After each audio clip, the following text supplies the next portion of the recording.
మన వారాహి సిల్వర్ జ్యువెలరీలో అద్భుతమైన ఆఫర్స్ పొందండి మరియు కారు గెలుచుకునే గొప్ప అవకాశం. మాజీ సీఎం కేసీఆర్ తో జీవన్ రెడ్డి భేటీకి సంబంధించి బ్రేక్ న్యూస్ చూస్తున్నాం. జీవన్ బీఆర్ఎస్ లోకి ఆహ్వానించారు అధినేత కేసీఆర్. ఎర్రవెల్లి ఫామ్ హౌస్ లో జీవన్ రెడ్డితో కలిసి లంచ్ చేశారు. భవిష్యత్ రాజకీయాల గురించి ఇరువురు నేతలు చర్చించారు. కేసీఆర్ తో భేటీ తర్వాత జీవన్ రెడ్డి బీఆర్ఎస్ లో చేరికకు రంగం సిద్ధం చేసుకున్నారు. గురువారం జగిత్యాలలో జీవన్ రెడ్డిని కలిశారు కేటీఆర్. దీనిపై మరిన్ని అప్డేట్స్ మా కరెస్పాండెంట్ కిరణ్ అందిస్తారు. కిరణ్, ఫైనల్గా జీవన్ రెడ్డికి బీఆర్ఎస్లోకి వెళ్ళడానికి లైన్ క్లియర్ అయినటువంటి పరిస్థితి ఏంటి? రాజకీయ పరంగా ఏ విధంగా చూడాలి? ఎలాంటి ఎఫెక్ట్ చూపించేటువంటి ఛాన్సెస్ ఉన్నాయి కాంగ్రెస్ పార్టీకి దీని మీద? మురళి, గత కొద్ది రోజులుగా బీఆర్ఎస్ పార్టీలో జీవన్ రెడ్డి చేరతారంటూ యూటీవీ కొన్ని కథనాలు ప్రసారం చేసింది.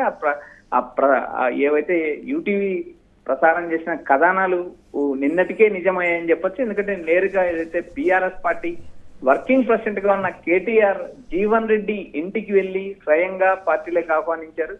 పార్టీలో సముచిత స్థానం ఉంటుంది, మీలాంటి సీనియర్ నేతలు పార్టీలోకి రావాల్సిన అవసరం ఉంది. గతంలో కేసీఆర్ పైన మీరు 2 సార్లు పోటీ చేశారు. కేసీఆర్ తో కూడా, కేసీఆర్ కుటుంబంతో కూడా మీకు సుదీర్ఘకాలం నుంచి అనుబంధం ఉంది. ఎందుకంటే రాష్ట్ర విభజనకు ముందు, రాష్ట్ర విభజన తర్వాత కూడా సన్నిహిత సంబంధాలు కొనసాగించారు. ఇలాంటి పరిస్థితుల్లో మీరు పార్టీలో చేరాల్సిన అవసరం ఉన్నట్టు నేరుగా కేటీఆర్ ఆహ్వానించారు. ఆ కేటీఆర్ ఆహ్వానం మేరకు బీఆర్ఎస్ పార్టీలో చేరడానికి సుముఖ వ్యక్తం చేశారు. అయితే నిన్న కేటీఆర్ స్వయంగా వెళ్ళి ఆహ్వానించడం, నేడు ఏదైతే కేసీఆర్ ఫామ్ హౌస్ నుంచి జీవన్ రెడ్డికి పిలుపు రావడం జరిగింది. లంచ్ మీటింగ్ కు జీవన్ రెడ్డి వెళ్లడం జరిగింది. అయితే కేసీఆర్ తో పలు విషయాలు చర్చించినట్టు కూడా మనకు సమాచారం వినిపిస్తుంది. రాజకీయ భవిష్యత్తుకు ఇబ్బంది లేదు, తాను భరోసా ఉంటాను.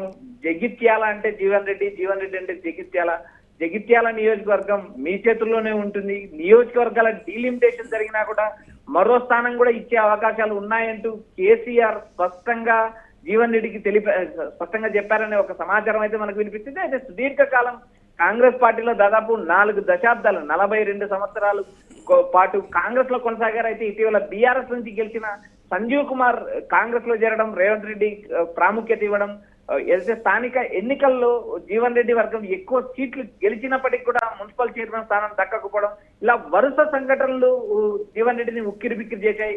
ఎట్టకేలకు కాంగ్రెస్ పార్టీలో సీనియర్లకు న్యాయం జరగలేదు.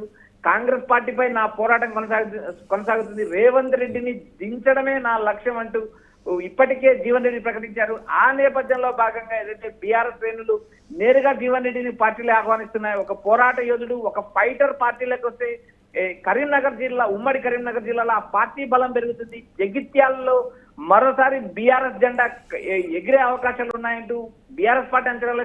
ఈ నేపథ్యంలో భాగంగా కేసీఆర్ తో లంచ్ మీటింగ్ జరిగింది. ఈ మీటింగ్ లో పలు విషయాలు మాట్లాడినట్టు మనకు సమాచారం వినిపిస్తుంది. మురళి, రైట్, అంటే బీఆర్ఎస్ పార్టీలోకి జీవన్ రెడ్డి రాకతో కరీంనగర్ జిల్లాకు చెందినటువంటి ఎల్ రమణ, గంగుల కమలాకర్ బహిరంగంగానే అసంతృప్తి వ్యక్తం చేసి అధిష్టానానికి వారు ఇచ్చినటువంటి కంప్లైంట్ కావచ్చు, జీవన్ రెడ్డి వచ్చిన తర్వాత జరగబోయేటువంటి పరిణామాలకు సంబంధించి కూడా ఆయనకి చెప్పారు. కానీ ఎల్ రమణని, గంగుల కమలాకర్ మాటల్ని పెద్దగా పట్టించుకోలేదు అనేటువంటి వెర్షన్ కూడా వినిపిస్తుంది. ఈ ముసలాన్ని ఎలా చూడాలంటారు? ఏ విధంగా వారికి, అంటే ఇరువురికి హామీ ఇచ్చారనేటువంటి మాట, ఇటు జీవన్ రెడ్డికి, ఇటు ఎల్ రమణకి, గంగుల కమలాకర్కి కూడా ఎవరికి వారికే హామీ ఇచ్చిన తర్వాత ఈ విషయం సద్దుమణిగింది అనేటువంటి దీన్ని ఎలా చూడొచ్చు అంటారు కిరణ్?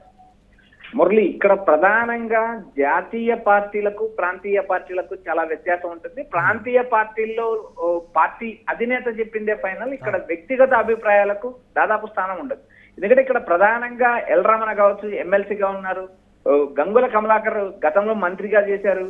ఇటు జీవన్ రెడ్డి కూడా సుదీర్ఘకాలం కాంగ్రెస్ పార్టీలో పనిచేశారు. సీనియర్ నేత, దాదాపు 42 సంవత్సరాల పాటు పార్టీలు కొనసాగారు. ప్రస్తుతం జీవన్ రెడ్డి పార్టీలో చేరడానికి ముందే కేసీఆర్ తో ఎల్ రమణ, ఇటు గంగుల కమలాకర్ కూడా భేటీ అయ్యారు, కేటీఆర్ తో భేటీ అయ్యారు. పలు విషయాలు కూడా మాట్లాడారు. అయితే ఇక్కడ ప్రధానంగా ఆ నియోజకవర్గం ఏదైతే జగిత్యాల నియోజకవర్గంలో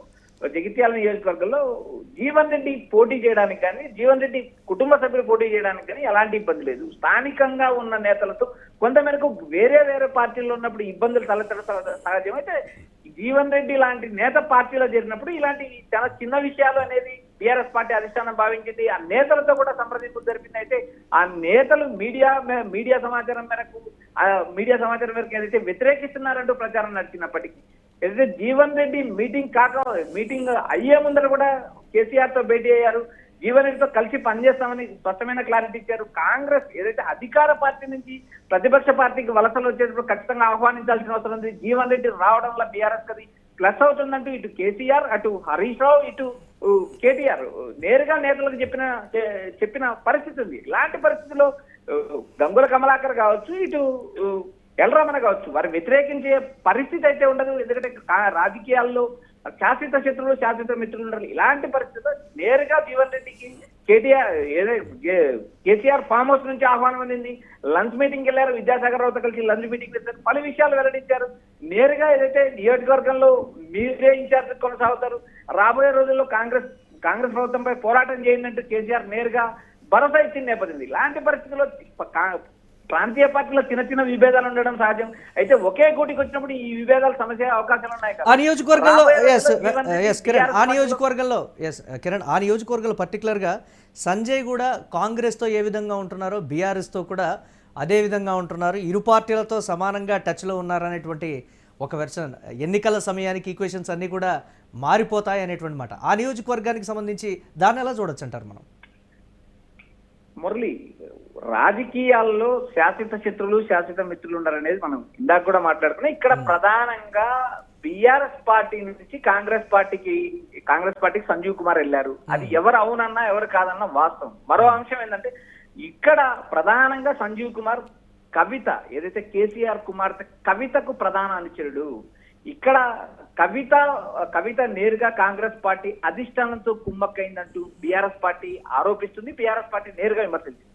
ఇలాంటి పరిస్థితుల్లో సంజీవ్ కుమార్ కు తిరిగి బీఆర్ఎస్ పార్టీ సీటు ఇస్తుందా అంటే 100% ఇవ్వదంటూ బీఆర్ఎస్ శ్రేణులు వ్యాఖ్యానిస్తున్నారు. అయితే ఇక్కడ రాజకీయాల్లో ఏం జరుగుతుందని మనం ఈ రోజు చెప్పలేం. ఎందుకంటే జీవన్ రెడ్డి లాంటి ఫైటర్ ని బీఆర్ఎస్ పార్టీ చేర్చుకున్న తర్వాత మరొకరికి అవకాశం ఇచ్చే పరిస్థితి ఉండకపోవచ్చు. ఇక్కడ స్థానికంగా బీఆర్ఎస్ నేతలతో సంజీవ్ కుమార్ కలిసినప్పటికీ అక్కడ మొన్న జరిగిన మున్సిపాలిటీ ఎన్నికల్లో కూడా నేరుగా కాంగ్రెస్ సింబల్ మీద అభ్యర్థులు గెలిచిన పరిస్థితి. ఇలాంటి పరిస్థితుల్లో ఏదైతే పార్టీ మారిన సంజీవ్ కుమార్ కు మళ్ళీ బీఆర్ఎస్ అగ్రపీఠ వేస్తుందా అంటే 100% వేయదంటూ ఆ పార్టీకి సంబంధించిన నేతలు, కార్యకర్తలు కూడా మాట్లాడిన నేపథ్యం ఉంది. అయితే ఇక్కడ బీఆర్ఎస్ పార్టీని వ్యతిరేకించి కాంగ్రెస్ పార్టీలో చేరినప్పటికీ కూడా రాబోయే ఎన్నికల్లో అది కాంగ్రెస్ పార్టీ నుంచి టికెట్ లభించే అవకాశాలు ఉంటాయి, కానీ బీఆర్ఎస్ నుంచి లభించే అవకాశాలు ఉంటాయి. ఎందుకంటే దాదాపు 10 మంది అసెంబ్లీ ఎమ్మెల్యేలు బీఆర్ఎస్ పార్టీని వదిలేళ్లారు. వారిని పార్టీలోకి రానివ్వమంటూ ఇప్పటికే పలుసార్లు ప్రకటన చేశారు. అయితే ఇక్కడ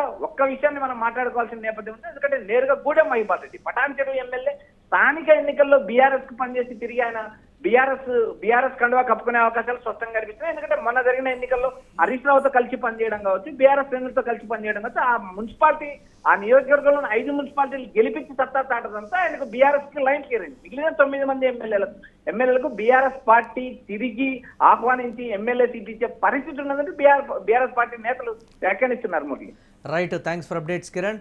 మాజీ సీఎం కేసీఆర్తో జీవన్ రెడ్డి భేటీ అయ్యారు. జీవన్ బీఆర్ఎస్లోకి ఆహ్వానించారు అధినేత. ఎర్రవెల్లి ఫామ్ హౌస్లో జీవన్ రెడ్డితో కలిసి లంచ్ చేశారు కేసీఆర్. భవిష్యత్ రాజకీయాల గురించి ఇరువురు నేతలు చర్చించినట్లుగా తెలుస్తోంది. కేసీఆర్తో భేటీ తర్వాత జీవన్ రెడ్డి బీఆర్ఎస్లో చేరికకు రంగం సిద్ధమైంది. ఇక గురువారం జగిత్యాలలో జీవన్ రెడ్డిని కలిశారు కేటీఆర్.